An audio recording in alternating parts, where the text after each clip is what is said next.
இசைஞானி இளையராஜா இசையில் யோகி பாபு மற்றும் பூமிகா நடிப்பில் உருவாகியுள்ள திரைப்பட திரைப்படம் ஸ்கூல் மே 23 முதல் திரையரங்குகளில். Meenakshi college of nursing Mangadu and அருள்மிகு Meenakshi college of nursing Kanchipuram. BSc, MSc and post basic BSc. வந்தாச்சு தி சென்னை சில்க்ஸின் mega combo sale, summer chill out sale. IBC Tamil நேயர்களுக்கு வணக்கம். 2026 சட்டமன்ற தேர்தல் நெருங்கிட்டு இருக்கு. இன்னும் 10 மாதங்களே இருக்க நிலையில அனைத்து கட்சிகளுமே தீவிரமாக தேர்தல் பணியில் ஈடுபட்டு இருக்காங்க. குறிப்பாக சொல்ல போனால் அதிமுக பிஜேபியோட கூட்டணி அமைச்சிருக்காங்க. அதே போல புதிதாக வந்திருக்கக்கூடிய தமிழக வெற்றி கழகம் களத்தில் இருக்காங்க. நாம் தமிழர் கட்சி தனித்தே போட்டின்னு அறிவிச்சிருக்காங்க. அதே போல தமிழ்நாட்டில் ஆளுங்கட்சியாக இருக்கக்கூடிய திராவிட முன்னேற்ற கழகத்தின் தலைவர் ஸ்டாலின் அவர்கள் என்ன சொல்லியிருக்காருன்னா 200க்கும் மேற்பட்ட தொகுதிகளை திமுக வெற்றி பெறணும் அப்படின்னு அறிவிச்சது மட்டும் இல்லாமல் தமிழ்நாடு முழுக்க 8 மண்டலங்களாக பிரித்து அதற்காக அமைச்சர்கள் எம்பிகளை அதனுடைய பொறுப்பாளர்களாக நியமிச்சிருக்காங்க. ஸோ அதன்படி இனிமேல் தினந்தோறும் இந்த திமுகவுக்கு வரும் தேர்தலில் வெற்றி வாய்ப்பு எப்படி இருக்குது, ஒவ்வொரு மண்டலங்களாக அவங்களுக்கு அங்கே வெற்றி வாய்ப்புகள் என்ன இருக்குது, சாதகங்கள் என்ன இருக்குது, அதே போல் அங்கே பாதகங்கள் என்ன இருக்குன்ட்டு பேசுறதுக்காக தான் இந்த சிறப்பு நிகழ்ச்சி. ஸோ இந்த சிறப்பு நிகழ்ச்சியில் நம்மோடு இணைஞ்சிருக்கிறவர் ஐபிசி தமிழுடைய அரசியல் நிர்வாக பிரிவு ஆசிரியர் ஜெயலானி இணைந்திருக்கிறார். வணக்கம். வணக்கம் ப்ரோ. சட்டமன்ற தேர்தல் நெருங்கிட்டு இருக்கு. இந்த முறை கடந்த தேர்தலை விட இந்த முறை ரொம்ப பரபரப்பாக இருக்கும். அதே போல் ரொம்ப நெருக்கடியாக இருக்கும், குறிப்பாக ஆளுங்கட்சியான திமுகவுக்கு. ஸோ அதனை ஒட்டி தான் ஒவ்வொரு ஸ்டெப்பாக திமுக எடுத்துகிட்டு இருக்காங்க. ஒரு பக்கம் இடி ரைட்ஸ் போயிட்டுருக்கு, இன்னொரு புறம் பார்த்தீங்கன்னா எதிர்கட்சியாக இருக்கக்கூடிய அதிமுக பிஜேபியோட கூட்டணி போயிருக்காங்க. புதிதாக வந்திருக்கக்கூடிய தமிழக வெற்றி கழகம், இன்னொரு பக்கம் சீமான் அவர்கள் தனித்து போட்டின்னு அறிவிச்சிருக்காரு.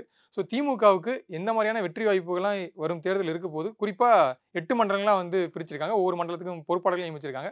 இன்னைக்கு நம்ம பார்க்க போகிற மண்டலம் மத்திய மண்டலம். ஸோ அங்கே அமைச்சர் KN நேரு அவரை பொறுப்பாளர் நியமிச்சிருக்காங்க. கிட்டத்தட்ட 9 மாவட்டங்கள் அவரின் கீழே வருது. மொத்தம் 41 தொகுதிகள். எப்படி இருக்க போது, KN நேரு எதெல்லாம் சமாளிக்கணும், எதெல்லாம் அவருக்கு எளிதாக இருக்கும்? KN நேரு கொடுத்துருக்கிற அந்த பகுதி திமுகவுக்கே ரொம்ப சாதகமாக இருக்கிற ஒரு பகுதியை தான் KN நேரு கொடுத்துருக்காங்க. மத்திய மண்டலம் நம்ம இதை எடுத்துக்கலாம். ஒரு மேம்போக்காக பார்த்தோன்னா இது மத்திய மண்டலம் எடுத்துக்கலாம். மத்திய மண்டலம் தாண்டி வட மாவட்டத்தில் கடலூரில் ஒரு பகுதியும் அவர் கீழே வருது. அதில் இருக்கிற ஒரு 4 தொகுதிகளை அவர் கொடுத்துருக்காங்க. அமைச்சர் CY கணேசன் மாவட்ட செயலராக இருக்கிற அந்த 4 தொகுதிகள் KN நேரு கீழே வருது. இதில் திமுக அவர் கொடுக்கப்பட்டிருக்கிற 41 தொகுதிகளில் இப்போ திமுக கூட்டணி கையில் ஏற்கனவே 37 தொகுதிகள் இருக்கு. இதில் நேருவுக்கு இருக்கிற முதல் சவால் கட்சியை சமாளிக்கிறதா தான் இருக்கும். ஒவ்வொரு மாவட்டங்களும் நம்ம எடுத்து பார்த்தோம். இப்போ திருச்சி மாவட்டத்தை எடுத்தோம் அப்படின்னா திருச்சியில் அஃபிஷியலாக 9 தொகுதியிலையும் திமுக தான் இருக்கு. ஆனால் ஒரு தொகுதியில் அவங்க கூட்டணி கட்சியான மனிதநேய மக்கள் கட்சி வெற்றி பெற்று ஜெயிச்சிருக்கிறாங்க. அதே மாதிரி தஞ்சாவூர், நாகப்பட்டினம், திருவாரூர் அப்படிங்கிற திமுக ஸ்ட்ராங்காக இருக்கிற அந்த டெல்டா மண்டலம் தான் KN நேரு கொடுக்கப்பட்டிருக்கு. KN நேருவை பொறுத்த வரைக்கும் தேர்தல் அரசியலில் அவர் ஒரு வித்தகர்னே சொல்லலாம். திருச்சியில் தேர்தல் பணிகளை பார்த்தவங்க சொல்லுவாங்க, ஒரு பூத்தில் இந்த தெருவில் எத்தனை ஓட்டு இருக்கு, யாராருக்கு ஓட்டு போடுவாங்க, திமுக ஓட்டு எத்தனை, அதிமுக ஓட்டு எத்தனை. இப்போ ஒரு குடும்பத்தில் 4 ஓட்டு இருந்ததுன்னா அந்த 4 ஓட்டு திமுகவுக்கு விழுகுமா அதிமுகவுக்கு விழுகுமா அப்படின்றது KN நேரு துல்லியமாக சொல்லுவார் அப்படின்னு. அதே மாதிரி கடந்த திமுக எதிர்கட்சியாக இருந்தப்போ KN நேரு அவங்க மாநில பொறுப்புக்கு கூப்பிட்டுக்கிட்டாங்க. முதன்மை செயலாளராக நியமிக்கப்பட்டு ஒரு மாநிலம் முழுக்க பயணிக்க ஆரம்பிச்சார். கட்சிகளுக்குள்ள இருக்கிற பிரச்சனைகள் அந்த மாதிரியான விஷயங்களை ஒரு கையாண்டுகிட்டு இருந்தார். அதே மாதிரி திமுக வீக்கா இருந்த சேலம் மாவட்டத்தினுடைய பொறுப்பு அமைச்சராகவும் ஒரு நியமிக்கப்பட்டு அங்கேயும் பணியாற்றிருக்கார். ஸோ KN நேருவுக்கு இந்த மண்டலத்தை ஏன் கொடுத்துருக்காங்க அப்படின்னா, KN நேரு இந்த மண்டலத்துக்கு மட்டும் பணியாற்ற மாட்டார் அப்படிங்கிற ஒரு விஷயத்தை முதல்ல நம்ம புரிஞ்சுக்கணும். அவர் கட்சியினுடைய முதன்மை செயலாளராகவும் இருக்கிறதுனால கண்டிப்பா கூட்டணி பேசுற குழுவில் இவர் இருப்பார்.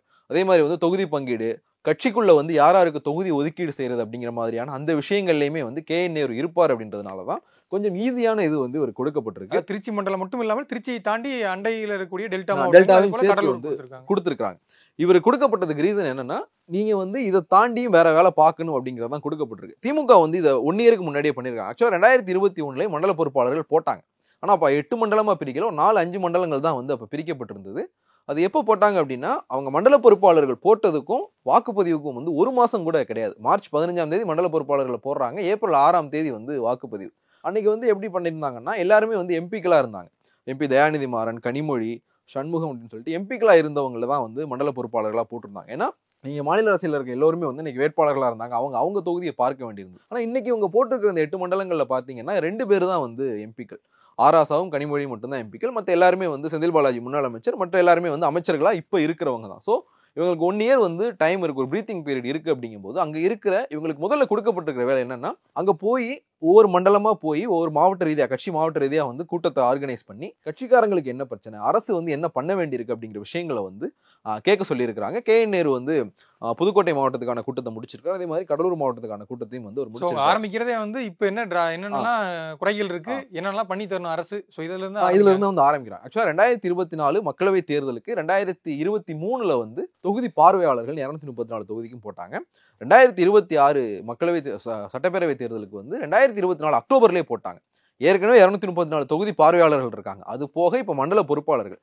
இவங்க மண்டல பொறுப்பாளர்கள் அந்த கூட்டத்தில் வந்து என்ன கேட்கறாங்க அப்படின்னு சொல்லிட்டு அங்க தொகுதி பார்வையாளராக இருக்கிறவங்க அங்க லோக்கல்ல இருக்கிற கட்சிக்காரங்கள்ட்ட கேட்கும்போது என்னென்ன பண்ண வேண்டியிருக்கு ஒரு கொஸ்டினரை கொடுத்துருக்காங்க. ஆக்சுவலா வந்து நேத்து ஆராசா தலைமையில சென்னை மண்டலத்துக்கான அந்த கூட்டம் நடந்திருக்கு. அதுல வந்து ஒரு கொஸ்டினரை வந்து கொடுத்துருக்காங்க. தொகுதியில இருக்கிற பிரச்சனை என்ன, தொகுதியில கட்சிக்குள்ள இருக்கிற பிரச்சனை என்ன, ஆட்சியில இருக்கிற பிரச்சனை என்ன, எம்எல்ஏ பத்தின மதிப்பீடு என்னவா இருக்கு அப்படின்ற மாதிரி ஒரு கொஸ்டினர் கொடுத்து இதெல்லாம் வந்து ஃபில் பண்ணிட்டு வாங்க அப்படின்ற மாதிரியான விஷயங்கள் சொல்லப்பட்டிருக்கு. தொகுதி பார்வையாளர்கள் கொண்டு போய் மண்டல பொறுப்பாளர்கள்ட்ட கொடுத்துருக்காங்க. ஸோ இந்த விஷயங்கள் எல்லாம் வந்து இருக்கு. பேக் டு மத்திய மண்டலத்துக்கு வந்தோம் அப்படின்னா மத்திய மண்டலம் வந்து திமுகவுக்கு வந்து சாதகமா இருக்கிற மண்டலம் தான். ஒரு 41 தொகுதியில 37 தொகுதி ஜெயிச்சிருக்காங்க. அப்படிங்கும்போது இதுல வந்து அமைச்சர்கள் அப்படின்னு பார்த்தோம்னா நிறைய அமைச்சர்கள் வந்து இங்க இருக்கிறாங்க. KN நேருவோட சேர்த்து வந்து ஒரு 7 அமைச்சர்கள் வந்து இங்க இருக்கிறாங்க. திருவாரூர் மாவட்டத்தில் வந்து TRB ராஜா, தஞ்சாவூர்ல வந்து கோவி செழியன், திருச்சியில வந்து KN நேருவோட சேர்த்து அன்பில் மகேஷ் இருக்கிறாரு, பெரம்பலூர்ல வந்து சிவசங்கர், புதுக்கோட்டையில 2 அமைச்சர்கள் ரகுபதி, மெய்யநாதன்.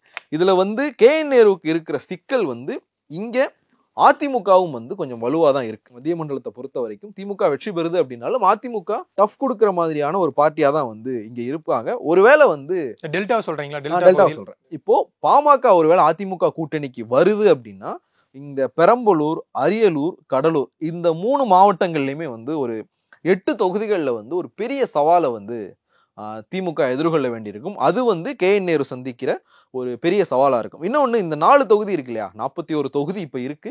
மிச்சம் 4 தொகுதி வந்து இருக்குல்ல, 41ல 37 திமுக கிட்ட இருக்கு. அந்த மிச்சம் 4ல வந்து யார் இருக்காங்கன்னு பார்த்தோம்னா 4 பேருமே வலிமையா இருக்கிற அதிமுகவினுடைய முன்னாள் அமைச்சர்கள். அதுல வைத்திலிங்கம் OPS பக்கம் போயிட்டாருன்னு பார்த்தோம்னா மிச்சம் இருக்கிறவங்க விஜயபாஸ்கர் இருக்கிறாரு, OS மணியன் இருக்கிறாரு, காமராஜ் இருக்கிறார், நீலம் காமராஜ். இந்த 3 பேரும் வந்து கொஞ்சம் வலுவான ஆட்கள் தான். இவங்க ஏற்கனவே வந்து அவங்க என்ன ரெடி பண்ணிட்டு இருக்காங்கன்னா, இப்போ ஒவ்வொரு முன்னாள் அமைச்சரும் அவங்களுக்கு கீழே இருக்கிற தொகுதிகள், அவங்களுடைய சரௌண்டிங்ல இருக்கிற தொகுதிகளுக்கான வேட்பாளர்களை வந்து ஐடென்டிஃபை பண்ண ஆரம்பிச்சிட்டாங்க. இதுல வந்து டெல்டாலெல்லாம் வந்து அதிமுக இந்த முறை டஃப் கொடுத்தே ஆகணும். இவங்களும் வந்து பூத் கமிட்டி மாதிரியான விஷயங்களை, இப்போ தொகுதி பார்வையாளர்கள்னு திமுக போட்டதே பூத் கமிட்டி அமைச்சு நீங்க தேர்தல் வேலையை ஸ்டார்ட் பண்றதுக்கு தான். அதிமுகவும் அதே வேலையை பார்த்துருக்காங்க. ஸோ இது வந்து அவ்வளவு எளிதா வந்து இந்த முறை இருக்காது. ஏன்னா 5 வருஷம் ஆன்டி இன்கம்பன்சியோட நீங்க வந்து தேர்தலுக்கு போறீங்க. அப்படிங்கும்போது அதுக்கு தான் அவங்க மண்டல பொறுப்பாளர்கள் ஒன்று போட்டு முன்னாடியே வேலையை ஆரம்பிச்சிருக்காங்க. இந்த 41ல 37 ஜெயிச்சதை வந்து இவங்க திருப்பி வந்து தக்க வைக்கணும் அப்படிங்கிறதா வந்து இவங்களுடைய முதல் இதா இருக்கு. இப்போ திமுக உங்களுக்கு கொடுத்துருக்கிற அசைன்மெண்ட் என்ன அப்படின்னா, சிட்டிங் தொகுதிகளை அப்படியே வந்து ரீட்டைன் பண்ணணும். கடந்த முறை வந்து ஒரு குறைந்த வெற்றி வாய்ப்பு வித்தியாசத்துல இழந்த தொகுதிகளை வந்து மறுபடியும் கெயின் பண்ணணும் அப்படிங்கிற மாதிரியான ஒரு இதுதான். 200 தொகுதி அப்படின்றது வந்து வெளியில சொன்னாலும் அவங்களுக்கு ஆட்சியை தக்க வைக்கிறதா வந்து அல்டிமேட் எய்ம். அந்த ஆட்சியை தக்க வைக்கிறதுக்கான அல்டிமேட் எய்ம்ல வந்து அந்த வேலைகளை வந்து அவங்க பார்த்துக்கிட்டு இருக்காங்க. வேட்பாளர்கள் தொடர்பான சில விஷயங்களுமே கூட இருக்கு. அதெல்லாம் வந்து நம்ம பின்னாடி பேசலாம். இப்போ மண்டல வாரியா பார்க்கும்போது இவருக்கு நேருவுக்கு இருக்கிற சிக்கல் வந்து கூட்டணி கட்சிகளை கையாளுறது வந்து இருக்குன்னு ஒரு பெரிய சிக்கலா இருக்கும். ஏன்னா இதுல நீங்க பாத்தீங்கன்னா இந்த 41 தொகுதிகளில் வந்து திமுக எம்எல்ஏக்கள் இருக்கிறாங்க, மனிதநேய மக்கள் கட்சி அவங்க இருக்கிறாங்க, மார்க்சிஸ்ட் கம்யூனிஸ்ட் கட்சி எம்எல்ஏ இருக்கிறாரு, இந்திய கம்யூனிஸ்ட் கட்சி எம்எல்ஏ இருக்காங்க, காங்கிரஸ் எம்எல்ஏ இருக்கிறாங்க, மதிமுக எம்எல்ஏ இருக்கிறாங்க, வேல்முருகனும் இந்த மண்டலத்துக்குள்ளதான் வராரு. கூட்டணி கட்சிகளை கையாளுறது. ஏன்னா இப்ப திமுக மண்டல பொறுப்பாளர்கள் போட்டிருக்காங்கன்னா அவங்க திமுகவுக்கு மட்டும் வேலை பார்க்க போறது இல்லை, 234 தொகுதியிலும் திமுக மட்டும் போட்டியிட போறது இல்லை, கூட்டணி கட்சிகளுக்கும் சேர்த்துதான் இந்த மண்டல பொறுப்பாளர்கள் வேலை பார்க்க போறாங்க. விசிகாவும் வந்து இதுக்குள்ள இருக்கிறாங்க. ஸோ இத்தனை பேரையும் சேர்த்து வந்து இவங்க இது பண்ணும்போது கடந்த முறை கூட்டணி கட்சிக்கு போன தொகுதி இந்த முறை திமுக வரலாம், இல்ல இந்த முறை திமுக கிட்ட இருக்கிற தொகுதி வந்து கூட்டணி கட்சிகள் எப்படி மாறலாம். நீங்க இதுல அது ஒரு பாயிண்ட் இருக்கு. இது ஒரு முக்கியமான விஷயமே இருக்கு. நேருவுக்கு இருக்கிற சிக்கலா வந்து இருக்கு. நம்ம அப்புறம் பேசலாம். நீங்க எல்லா கூட்டணி கட்சிகளையுமே வந்து இவர் ஹேண்டில் பண்ண வேண்டியது. மதிமுகவும் அங்க எம்எல்ஏ இருக்கிறாங்க, விசிகா. ஸோ எல்லாருமே வந்து திருப்பியும் வந்து சீட் கேட்டாங்க அப்படின்னா, ஒருவேளை கூட்டணி கட்சிக்கு சீட் கொடுக்குறோம் அப்படின்னா லோக்கல் இருக்கிற கட்சிக்காரங்க கோச்சுக்குவாங்க. இது எக்ஸாம்பிள் வந்து இந்த பிரச்சனை ஆரம்பிச்ச இடம்னு பார்த்தோம்னா புதுக்கோட்டை மாவட்டத்தில் அறந்தாங்கி தொகுதியில நேரு வந்து புதுக்கோட்டை மாவட்டத்துக்கான ஆய்வுக் கூட்டத்தை நடத்தினப்போ அந்த கட்சிக்காரங்களே சொல்லிட்டாங்க, அறந்தாங்கி தொகுதியை வந்து காங்கிரஸ் கொடுக்காதீங்க. 2011 இருந்து அங்க காங்கிரஸ் போட்டிட்டு இருக்கு கூட்டணியில. 2006 திமுக கடைசியா போட்டிட்டு அதுக்கு பிறகு வந்து முழுக்க வந்து காங்கிரஸ் கட்சிக்கு சீட்டு கொடுத்துக்கிட்டு இருக்கீங்க. அறந்தாங்கி வந்து ராமநாதபுரம் மக்களவை தொகுதிக்குள்ள வரும்.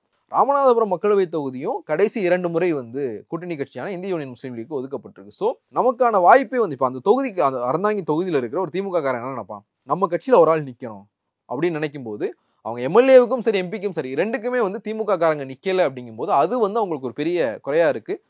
திமுகவினுடைய முன்னாள் எம்எல்ஏ உதயம் சண்முகம் சொல்லிட்டு ஒருத்தர் அறந்தாங்கல் எம்எல்ஏ இருந்தார் 2006-11.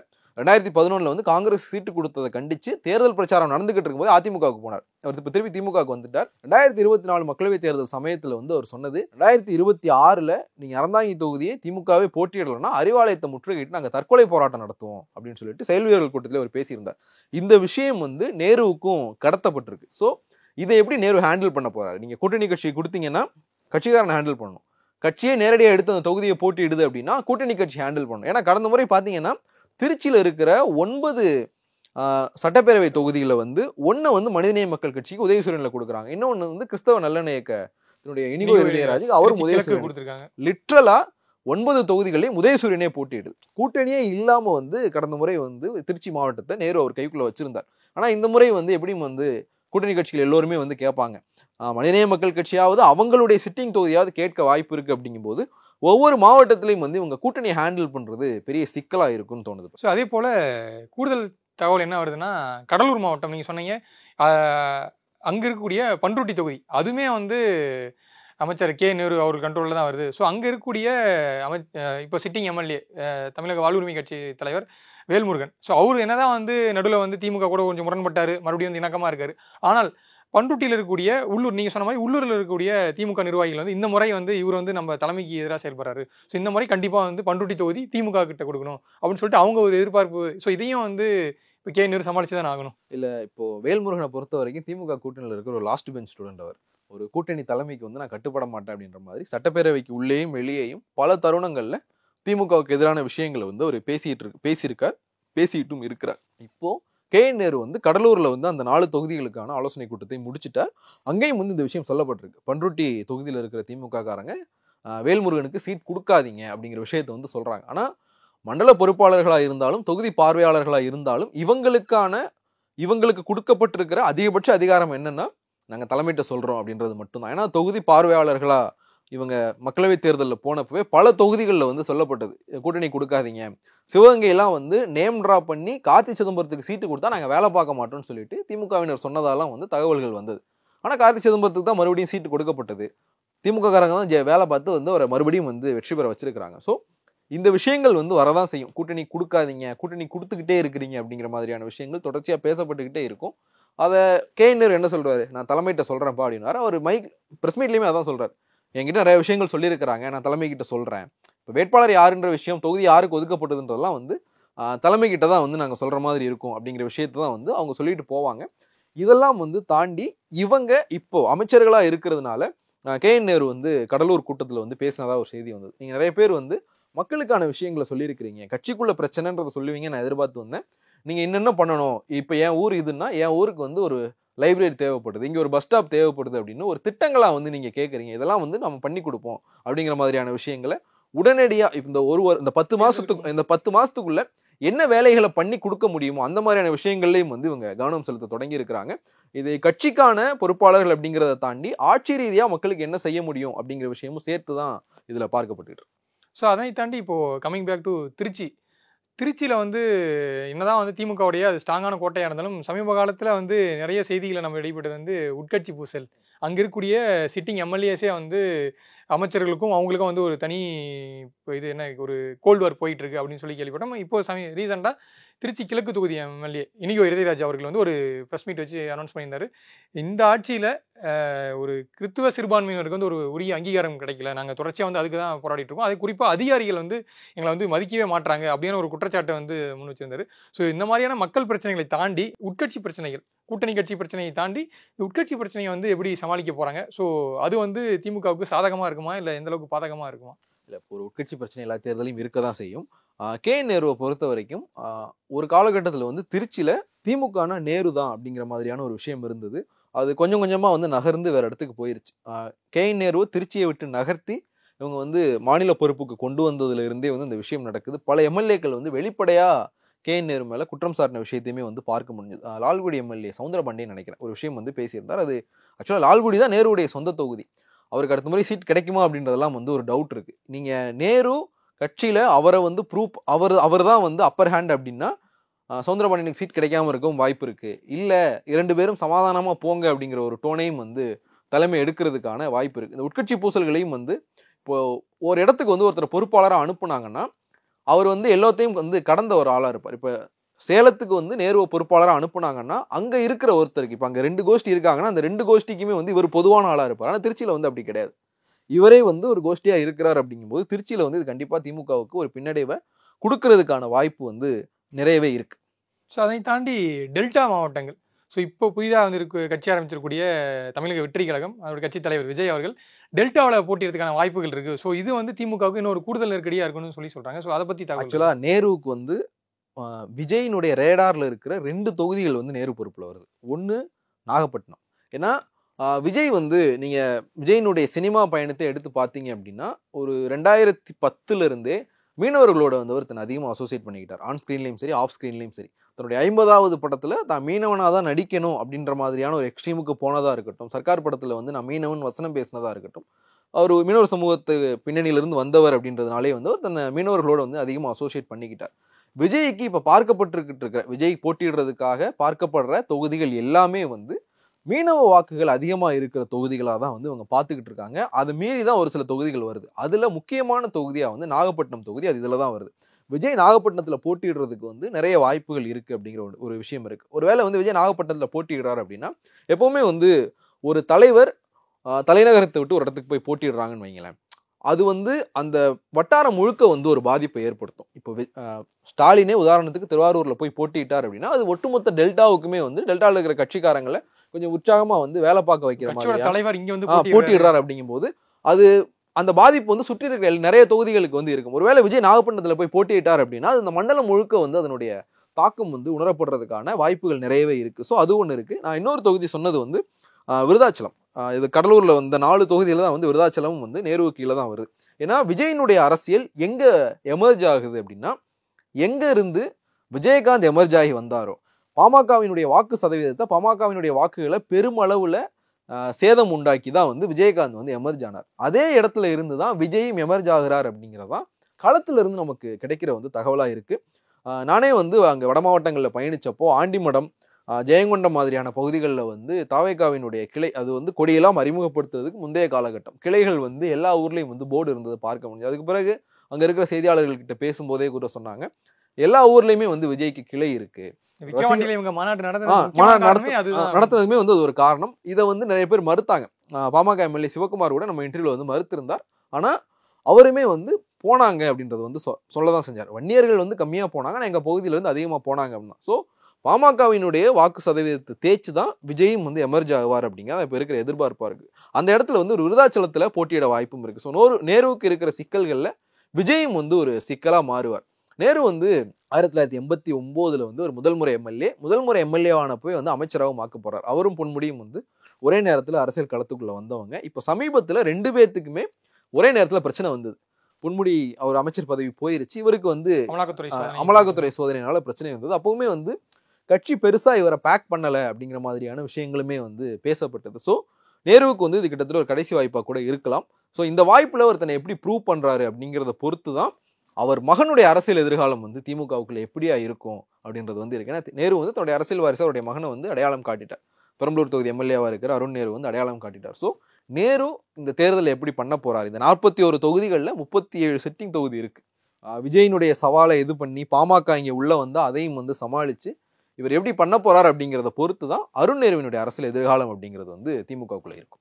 ஓகே, மத்திய மண்டலம் திமுகவுக்கு எத்தனை சதவீதம் வந்து ஒரு 100% சொல்லுங்களேன், எத்தனை சதவீதம் சாதகமா இருக்கும்? திமுகவுக்கு வந்து இது எப்பவுமே 80% சாதகமான பகுதி தான். ஸோ இந்த ஆன்டி இன்கம்பன்சி விஜயினுடைய ஃபேக்டர், விஜய் வந்து யாரை டேமேஜ் பண்ண போறாரு அப்படிங்கிறத பொறுத்து விஜய் வந்து மத்திய மண்டலத்தில் ஒரு முக்கியமான ஃபேக்டரா இருக்க போறார். கண்டிப்பா ஒரு பெரிய இம்பாக்ட் ஏற்படுத்துவார். ஒரு முக்கியமான ஃபேக்டரா இருக்க போறார். அவரு யாருடைய ஓட்டுக்களை சேதப்படுத்த போறாரு அப்படிங்கிறதுல இருந்து தான் திமுக இந்த 37ஐயும் தக்க வைக்குதா, இது அதிகமாகுதா, 100% கூட ஜெயிக்கலாம் அவங்க, இல்லை 1-2 கூட தவறலாம். 37ல இருந்து திமுக குறைஞ்சாங்கன்னா 30 கீழே ரொம்ப குறைஞ்சாங்கன்னா அது விஜய் ஏற்படுத்துற ஒரு பாதிப்பாக தான் இருக்கும். என்ன நடக்குது அப்படிங்கிறத வந்து பொறுத்து வந்து பார்க்கலாம். கண்டிப்பா பொறுத்திருந்து பார்க்கலாம். நேரத்திற்கு நன்றி. நன்றி. இசைஞானி இளையராஜா இசையில் யோகி பாபு மற்றும் பூமிகா நடிப்பில் உருவாக்கியுள்ள த்ரில்லர் திரைப்படம் ஸ்கூல் மே 23 முதல் திரையரங்குகளில். Meenakshi college of nursing Mangadu and அருள்மிகு Meenakshi college of nursing Kanchipuram. BSc, MSc and Post Basic BSc. வந்தாச்சு தி சென்னை சில்க்ஸின் mega combo say summer chill out சே